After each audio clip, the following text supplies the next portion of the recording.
मर्यादा की परीक्षा, श्री राम का वनवास और कैकेयी का हठ, अयोध्या नगरी उत्सव के उल्लास में डूबी थी। चारों ओर सुगंधित जल का छिड़काव हो रहा था, ध्वजाएं फहरा रही थीं और प्रजा अपने प्रिय राजकुमार राम के राज्याभिषेक की प्रतीक्षा कर रही थी। लेकिन नियति ने राजभवन के भीतर एक अलग ही पटकथा लिख रखी थी। दासी मंथरा के बहकावे में आकर रानी कैकेयी ने राजा दशरथ से अपने 2 पुराने वरदान मांग लिए, भरत का राज्याभिषेक और राम को 14 वर्ष का वनवास। राजा दशरथ के लिए यह वज्रपात के समान था। वे निष्प्राण से भूमि पर गिर पड़े। जब सुबह राम को पिता के दर्शन के लिए बुलाया गया तो उन्होंने राजा दशरथ को शोक मग्न और भूमि पर पड़ डाढ़े देखा। राम ने अत्यंत विनय के साथ पूछा, माते, पूज्य पिताजी की इस दशा का कारण क्या है? क्या मुझसे कोई अपराध हुआ है या पिताश्री किसी गंभीर चिंता में है? कैकेयी ने कठोर स्वर में कहा, राम, महाराज ने मुझे 2 वरदान देने का वचन दिया था, लेकिन अब वे अपने सत्य से पीछे हट रहे हैं। यदि तुम पिता के वचन की रक्षा करना चाहते हो तो सुनो। पहले वरदान से भरत का राज्याभिषेक होगा और दूसरे से तुम्हें 14 वर्ष तक तपस्वी की भांति दंडक वन में वास करना होगा। किसी भी सामान्य व्यक्ति के लिए यह खबर बिजली गिरने जैसी होती, लेकिन राम के मुख पर शिकन तक न थी। उनके चेहरे पर वही शांत मुस्कान थी जो राज्याभिषेक की खबर सुनकर थी। राम बोले, माते, बस इतनी सी बात, पिताजी के वचन की रक्षा करना मेरा परम सौभाग्य है। भरत मेरे भाई हैं, यदि वे राजा बनते हैं तो मुझसे अधिक प्रसन्न और कोई नहीं होगा। मैं आज ही वन जाने के लिए प्रस्थान करूंगा। राजा दशरथ की आंखों से अश्रु बह रहे थे। वे केवल इतना ही कह सके, राम, हाँ राम। जब राम अपनी माता कौशल्या के पास विदा लेने पहुंचे तो समाचार सुनकर वे मूर्छित हो गईं।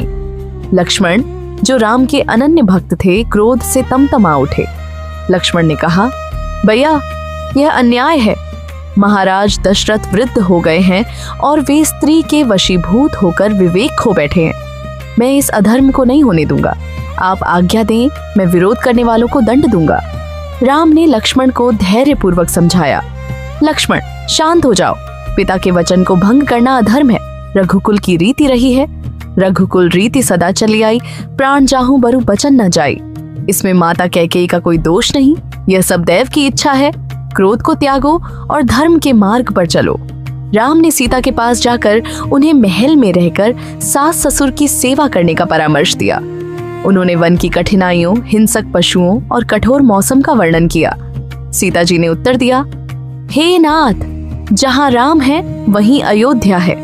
आपके बिना स्वर्ग भी मेरे लिए नरक के समान है। छाया कभी देह को छोड़ कर नहीं रह सकती। पति के भाग्य के साथ ही पत्नी का भाग्य जुदा होता है। मैं आपके साथ वन चलूंगी और आपके पथ के कंकड़ बटोरूंगी। अंततः राम को सीता और लक्ष्मण की जिद के आगे झुकना पड़ा। तीनों ने राजसी वस्त्र त्याग दिए और मुनियों के वल्कल वस्त्र धारण कर लिए। पूरी अयोध्या नगरी रो रही थी। लोग राम के रथ के पीछे दौड़ाने लगे।